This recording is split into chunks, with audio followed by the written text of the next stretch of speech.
What's up YouTube, it's Young Man's Daily Red Pill, back with another video. Thank you guys for clicking on today's video, liking the content, sharing the content, helping me spread this Red Pill message. I had so many subscribers, so many of my followers, so many guys that are watching this content wanting me to talk about the whole Kanye West, Kim Kardashian divorce situation that seems to be going on. I will just say it right now. I don't think this is actually going to happen. I think this is a publicity stunt similar to the whole Cardi B and Offset divorce.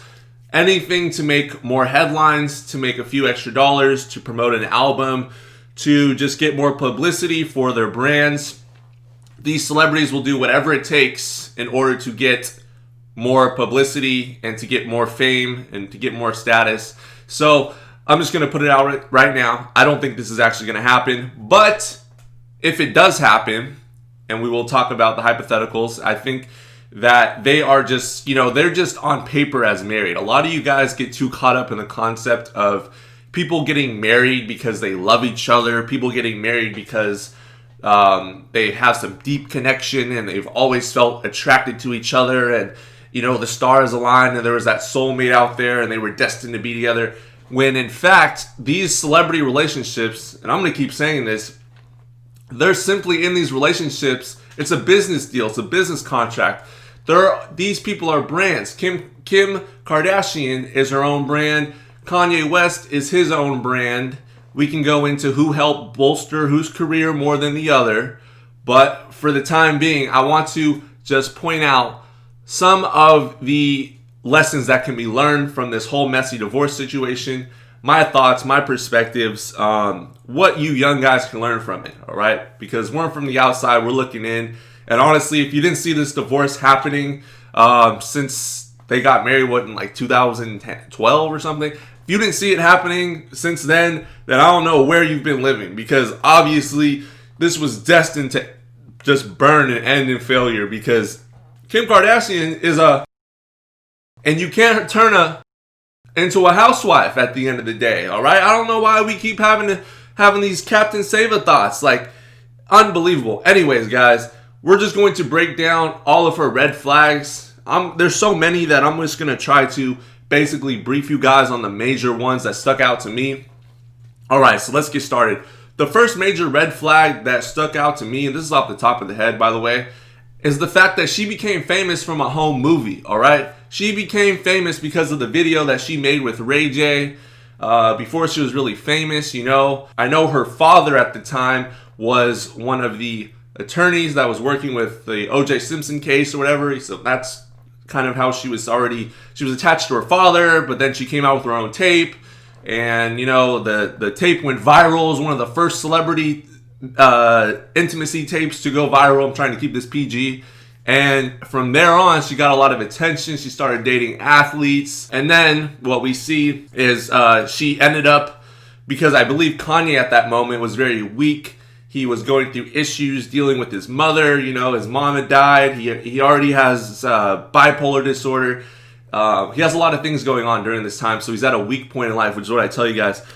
When you're weak like that, when you're in a state of vulnerability, as Kanye was when he first met her, you're very prone to making bad decisions when it comes to choosing a spouse, a partner, someone to confide in. I tell you guys not to get married on this channel, but for him, he thought that marriage to a Kardashian was going to be something that he could do. Even though she got famous in the first place for making a tape and that going viral. No real true talent, just making a tape, and then now we see the fruit of that. All these young women growing up thinking it's okay to make these tapes and get flew out and do all these degrading acts with celebrities and record it in their hopes to secure the bag, secure the man, and boost their own celebrity career, because we live in an age now where that's promoted. And the more promiscuous you are, the more you will be rewarded in society. This is the fall of the West, as we've covered many times. But yeah, so besides all of that, let's just talk about Kim Kardashian as a person. Kim Kardashian, all right?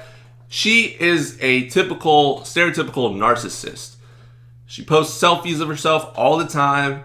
She's constantly making adjustments to her face, her body, her makeup is always on. She's always constantly just transforming her look and her appearance, and she's obsessed with her booty, all right? She's obsessed with it. And it doesn't matter that she's a married woman. She's one of those women that will continue to post inappropriate pictures of herself on her Instagram, or take photo shoots that are inappropriate and post those, even though she's a married woman with children, just like we see a lot of these celebrities do.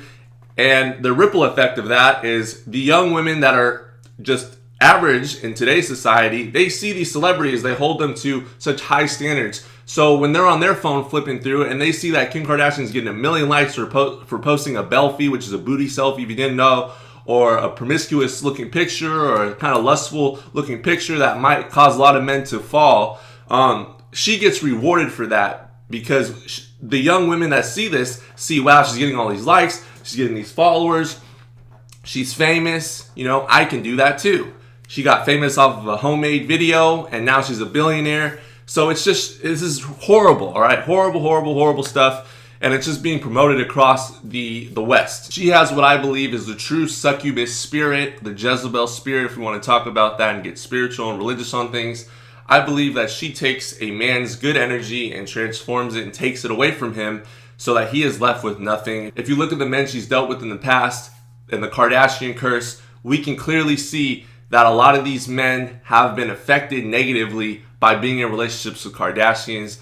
They bring nothing to the table except drama, chaos, and confusion, and frustration and anger. All right? And this is not a healthy recipe for a marriage, for a long-term relationship. So it is no surprise to me that a lot of these men go insane, or they break up, or they have some outburst, or whatever you want to call it, dealing with these women. They are the epitome of the Western woman that does not care about men and how men feel, but only cares about her appearance and how she feels in that moment. That is just female nature one-on-one right there. If we look at the people she associates herself with, besides just her sisters, before she became famous in 2002, she associated herself with Paris Hilton, who also came out with the tape. So if you just look at her history of her friendships, who she chooses in the past, who she's dealt with, you know, a lot of times you can tell a woman's character, and you can tell also a man's character, by the people they hang out with, okay? So if she's hanging out with thoughts, she's going to be a thought, all right? I learned this lesson way too late in life, and I dealt with so many, and that now I'm making videos about it. But, you know, a lot of men fall victim to this because they see the outward beauty of someone like a Kardashian, but they fail to see the inner decay and the inner ugliness of their Jezebel succubus spirit, which lies within. All right. To be honest, I also think she wanted mixed children. And I think once Kanye was there to give her a career, give her mixed children, she has no more use for him. All right. She has no more use for him. And she obviously is able to see that he's emotionally weak, which I believe she had a huge part to do with in the first place. So she should actually hold herself accountable. But we already know she's not going to hold herself accountable, and the media is going to give her a pass at everything. They're going to say that she was in an emotionally abusive relationship, give her all the excuses in the world, and she's going to hop on the CC, the carousel, as soon as this divorce is finalized, if it happens, and she will win the 6th Man of the Year award for the Los Angeles Lakers as she gets pounded out in LA, and potentially the rest of the NBA until she finds her next billionaire to leech off of. But if we look at the bright side of things, this can only help spread the red pill knowledge and the red pill manosphere content, because when stuff like this happens, it goes viral. People want news. People want answers. They go on YouTube to look for it. They go on Google to look for it, and they can run across this video. They can run across other content that's talking about it in this channel, and then they hopefully can discover the red pill before it's too late. This has been Young Men's Daily Red Pill. I'd love to hear your thoughts on the topic. Let me know what you think about this divorce. Is it real? Is it fake? Do you even care? I don't really care. You guys wanted me to cover it. I really couldn't care less. Anyways, I love you all. Stay blessed. Stay red pill. Like the video because YouTube hates content like this. So we need to destroy that algorithm. Beat it. Beat that suppression, because I believe everyone should have a voice. I'm all for free speech on this channel, and I want more guys to get this message. And I can only do it with you guys liking my content and sharing my videos. Have a blessed rest of your day. Peace. I'm out. See you guys.